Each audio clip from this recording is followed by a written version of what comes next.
नमस्कार। राज की बात में आपका स्वागत है। वक्फ बोर्ड संशोधन कानून और इस पर चल रहे प्रदर्शन के बीच पश्चिम बंगाल में कुछ नया समीकरण देखने को मिल रहा है।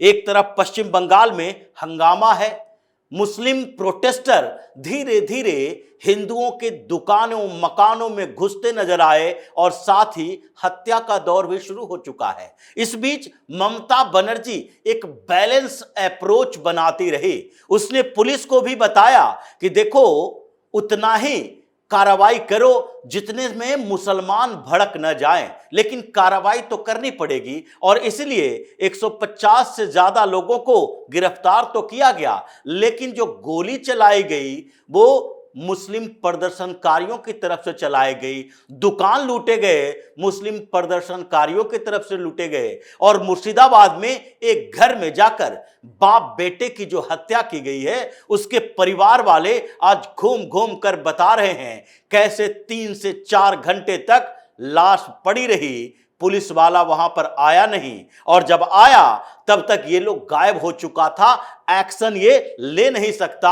अब वहां पर हिंदू सुरक्षित नहीं है। ये सिर्फ मुर्शिदाबाद की बात नहीं है, बल्कि उन सारे इलाकों में पश्चिम बंगाल के अंदर जहां मुसलमान 50% से ज्यादा हैं, उन जगहों पर हिंदुओं के लिए मुश्किल हो रहा है जीना, मुश्किल हो रहा है रहना, और वहां से पलायन हो रहा है। उन इलाकों में जा रहे हैं जहां पर हिंदुओं के लिए सुरक्षा देने वाले हिंदू समुदाय के लोग हैं। ये नहीं कि पुलिस सुरक्षा दे रही है, पुलिस पर भरोसा नहीं है, लेकिन ये तो वहां पर हालात हैं, स्थितियां बदल रही है और हाई कोर्ट को हर मामले में इंटरफेयर करना पड़ रहा है। सुप्रीम कोर्ट इसमें इंटरफेयर नहीं कर रही, लेकिन कोलकाता हाई कोर्ट, ये जो कलकत्ता हाई कोर्ट ने आदेश दिया कि नहीं, पैरामिलिट्री फोर्सेस को आना चाहिए, थोड़ी राहत मिली है। भारतीय जनता पार्टी के नेता मंत्री सब एक्टिव मोड में हैं, लेकिन सबसे ज्यादा परेशानी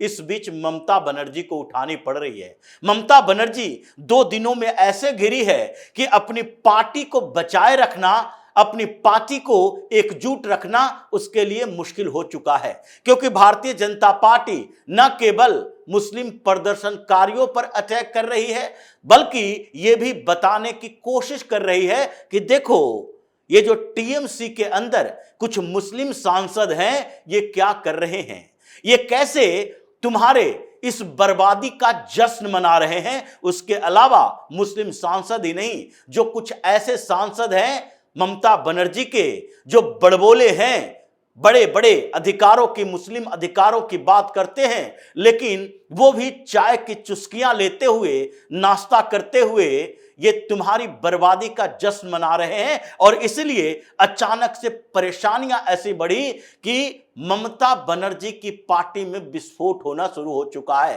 क्योंकि ये जब यहां मुस्लिम प्रदर्शनकारी लूटपाट मचा रहे थे, हिंदुओं की हत्या कर रहे थे, उसी समय एक सोशल मीडिया पर पोस्ट आया, और सोशल मीडिया पर यह पोस्ट यूसुफ पठान ने डाला था, और उसमें लिखा हुआ था कि कैसे इस खुशनुमा माहौल में चाय की चुस्कियां ले रहे हैं, चारों तरफ जो देखा जा रहा है उससे इसे कोई लेना देना नहीं है। और उसके अलावा डेरेक ओब्रायन ने दोपहर के खाने के साथ अपनी तस्वीर डाली सोशल मीडिया पर। उसके बाद भारतीय जनता पार्टी ज्यादा ही अटैकिंग मोड पर आ गई, और फिर यूसुफ पठान के साथ साथ डेरेक ओब्रायन को भी कटघरे में खड़ा किया कि तुम्हें जाना चाहिए अपने क्षेत्र में। ये मुर्शिदाबाद और बहरामपुर ये बहुत दूरी वाला क्षेत्र नहीं है। जिस यूसुफ पठान को लाकर यहां बिठाया गया है, वो इस समय मुसलमानों के बीच जाता, उसे शांत रहने की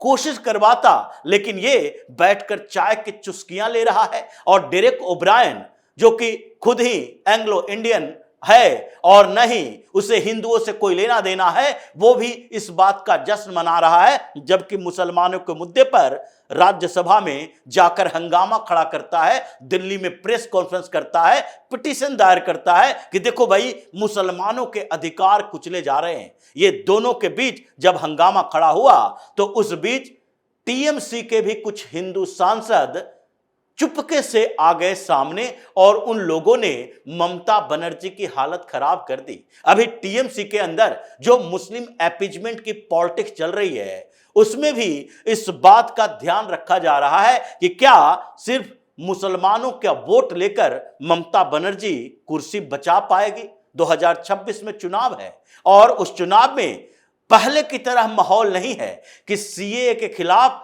इनके स्टेट में कुछ प्रदर्शन हुए और वहां गाड़ियां जलाई गई, ट्रेन पर पत्थर फेंके गए, लेकिन फिर भी हिंदू जागृत नहीं हुए।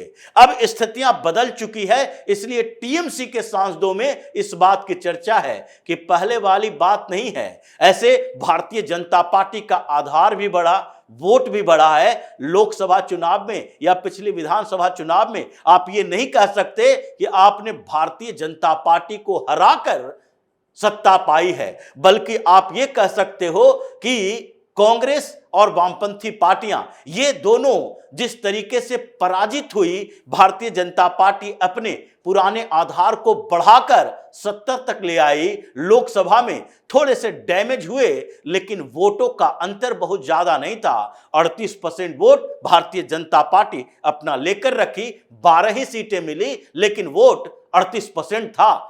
और ममता बनर्जी की पार्टी के पास भी 45% ही वोट था। 29 सीटें लाने का मतलब यह नहीं कि आप 52-55% वोट लेकर आए हो। इसलिए जो पहले स्थिति थी, अब स्थिति वो बदल चुकी है और इसमें एक बड़ी भूमिका है बांग्लादेश में हो रहे हिंदुओं पर अत्याचार की।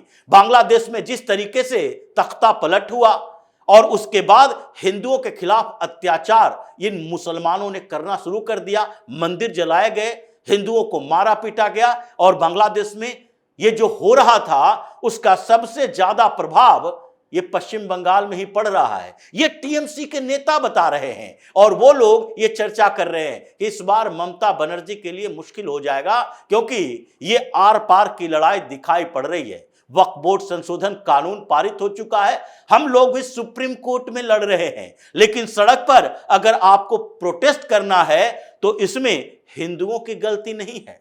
अगर आप ये मानकर चलते हो कि केंद्र सरकार हिंदुओं की सरकार है और फिर इसके लिए सारे हिंदू जिम्मेदार हैं, तो फिर हिंदुओं से लड़ने के लिए फिर आपको पूरे देश में उसका मुकाबला करना पड़ेगा। ये पश्चिम बंगाल की गूंज आगे दूसरे राज्यों में सुनाई पड़ेगी और एक्शन भी लिए जाएंगे, बदला खत्म नहीं होगा। बगल में असम में हेमंत बिस्वा शर्मा के खिलाफ भी प्रदर्शन हुए और उन्हें कूच बिहार से आगे ये ठोक ठोक कर इन लोगों को जेल के अंदर भी डाला, पिटाई कुटाई भी की और इसकी हिम्मत नहीं हुई कि ये शुक्रवार के बाद शनिवार को रविवार को भी ये बाहर निकल सके। प्रदर्शन वही ठप हो गया। लेकिन पश्चिम बंगाल के गूंज चाहे मध्य प्रदेश में या उत्तर प्रदेश में या फिर दूसरे राज्यों में जिस तरीके से ये लोग हरकत करने निकलते हैं और कुटाई पिटाई होती है, वो पश्चिम बंगाल के लिए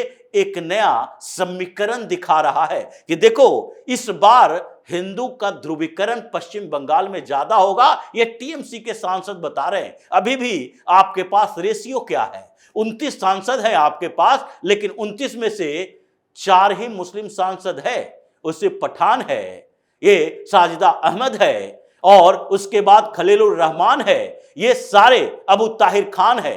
ये बहरामपुर से अधीर रंजन चौधरी की हार जो हुई, ये हार ऐसा नहीं था कि टीएमसी के कारण हुई, बल्कि भारतीय जनता पार्टी के कारण हुई। जिस तरीके से मुस्लिम एकजुट हुआ वहां और फिर टीएमसी को सीधे वोट करके चला आया, जहां से 6-6, 7-7 बार ये अधीर रंजन चौधरी जीत कर आया है, ये उसके मोह भंग का कारण बना है। अधीर रंजन चौधरी आज है तो कांग्रेस में, लेकिन तलाश रहा है भारतीय जनता पार्टी में जाने का रास्ता, क्योंकि अब पश्चिम बंगाल में हिंदू ध्रुवीकृत हो रहे हैं पहले से ज्यादा। और इस बार इस एंटी इनकम्बेंसी और एंटी मुस्लिम अवधारणा को बदल नहीं सकती ममता बनर्जी। ये चर्चा टीएमसी के अंदर हो रही है, क्योंकि कुछ मीडिया रिपोर्ट्स में टीएमसी के सांसद ही बताया कि देखिए अभी की स्थितियां बदली हुई है, ये पहले वाली नहीं है, इसलिए ममता बनर्जी जो कर रही हैं उसका भुक्तभोगी हमें चुनाव में होना पड़ेगा। 26 का चुनाव अब बहुत ज्यादा समय नहीं है और ये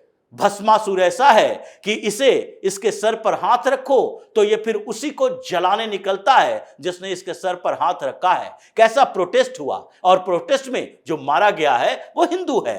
एक पुलिस की गोली की बात चली, एक मुस्लिम मारा गया है, लेकिन वो प्रोटेस्ट करने वाला है और वो भी प्रोटेस्ट में शामिल नहीं था, जैसा उसका परिवार वाला कह रहा है। हवाई फायरिंग और हाईवे पर गुजरता हुआ एक व्यक्ति जो कि तमिलनाडु जा रहा था वो मारा गया। लेकिन क्या एक भी वैसा शख्स जो कि मुर्शिदाबाद में इस तरह से हंगामा खड़ा किया, हुड़दंग मचाया, कत्लेआम किया, उसमें से कोई पकड़ा गया, मारा गया है? क्योंकि मुर्शिदाबाद में भी ये सांसद तो टीएमसी का ही है, उसे सामने आना चाहिए। जिम्मेदारी किसकी है? जो लीडर होता है वही प्रोटेस्ट की जिम्मेदारी ले। और ममता बनर्जी जब इन लोगों को प्रोवोक कर रही है तो ये ऐसा ही करेगा। इसलिए 25 और 4 के रेशियो में अभी ममता बनर्जी फंस चुकी हैं। 25 सांसद हिंदू हैं उनकी पार्टी में, 4 ही मुसलमान हैं। ये उसी तरह है जैसे अखिलेश यादव के 37 में केवल 4 ही हैं। ये लोक लुभावनी बातें, मुसलमानों को साथ देने की कोशिश और मुस्लिम परस्त राजनीति अब भारी पड़ने वाली है, क्योंकि उसमें से 16 से ज्यादा ऐसे सांसद हैं, हिंदू सांसद, जिन्होंने मोर्चा खोल लिया है और ये कहने को मजबूर हो रहे हैं, चाहे खुलेआम कहें या न कहें, लेकिन मीडिया के सामने वो बात कर रहे हैं बिना अपने नाम बताए हुए, उसके नाम उजागर करने न करने की बात करते हुए, और सीधे तौर पर कह रहे हैं कि देखो इस बार ममता बनर्जी का बचना मुश्किल है, सत्ता नहीं बचा पाएगी, क्योंकि जो हरकत उन्होंने ये वक्फ बोर्ड संशोधन कानून पर किया है वो पहले के सारे पापों से ऊपर है। और इस बार पश्चिम बंगाल में बांग्लादेश की हालातों से हिंदू पहले ही एकजुट हो चुके हैं, और फिर सुकांतो मजुमदार हो या फिर अधिकारी हो, शुभेंदु अधिकारी हो, ये सारा जिस तरीके से पश्चिम बंगाल को एकजुट कर रहे हैं, हिंदुओं के बीच जा रहे हैं, 1 करोड़ सनातनियों की फौज खड़ी किए हैं, और जैसे ये शोभा यात्राएं जुलूस निकल रहे हैं, उससे तो लगता है कि इस बार ये मुर्शिदाबाद के गुंज पूरे पश्चिम बंगाल में दिखाई पड़ेगी। और ममता बनर्जी अब उसे कंट्रोल नहीं कर सकती है, ये ऐसे ही हरकत करेगा। ये अभी इतना किया, आगे जुमे की नमाज के बाद फिर इकट्ठा होगा, और कुछ क्षेत्रों में जहां मुस्लिम आबादी 50, 60, 70% तक है, उन जगहों से हिंदुओं को भगाने की कोशिश करेगा। ए जाहिल, जिस तरीके से प्रदर्शन, हंगामा और हत्याएं कर रहे हैं, ममता बनर्जी के लिए खतरे के बादल मंडराने लगे हैं। ये एंटी इनकम्बेंसी फैक्टर तो पहले से था, लेकिन अभी जो स्थितियां आई है उसमें हिंदू एकता देखा जा रहा है। चारों तरफ ये चर्चा चल रही है, मीटिंग चल रही है, पैरामिलिट्री फोर्सेस तो भेजे जा रहे हैं, लेकिन उसके साथ ही इस बात का भी ध्यान रखा जा रहा है कि लोगों को सुरक्षित रखा जाए। और इसलिए अब एक्शन भी शुरू होगा, और उसका रिएक्शन जो पश्चिम बंगाल में टीएमसी के अंदर चल रहा है, उससे तो ममता बनर्जी को केवल एक तरफ से नहीं, मतलब भारतीय जनता पार्टी से नहीं, बल्कि अंतर कलह से भी निपटना पड़ेगा। ये मीटिंग का दौर चल रहा है, गुटबाजी हो रही है। हिंदू सांसद सीधे तौर पर कह रहे हैं कि अब बहुत हो चुका है, अब ये कम्युनिस्ट पार्टी और कांग्रेस से भी ज्यादा ये मुस्लिम अपीजमेंट की पॉलिटिक्स कर रही है ममता बनर्जी, जिससे हमारा भविष्य खतरे में आ गया है। पहले से ही पश्चिम बंगाल में टीएमसी के सांसदों के बीच हंगामा चल रहा है, लेकिन ये जो हिंदू और मुस्लिम सांसदों के बीच टकराव चला है, उससे ममता बनर्जी की पार्टी बच नहीं पाएगी, ऐसी ही संभावना दिख रही है। इसलिए बेचैन तो ममता बनर्जी है, लेकिन बेचैन वो हिंदुओं के लिए नहीं है, बेचैन वो अपनी पार्टी, अपनी सरकार और अपने कैरियर को लेकर है कि अब वो तो खात्मे की तरफ बढ़ रहा है। तो इसी तरह की खबरों के साथ फिर से हाजिर होंगे, तब तक के लिए बने रहिए हमारे साथ और देते रहिए हमें सहयोग, ताकि इसी तरह की खबर हम आपके लाते रहे। धन्यवाद।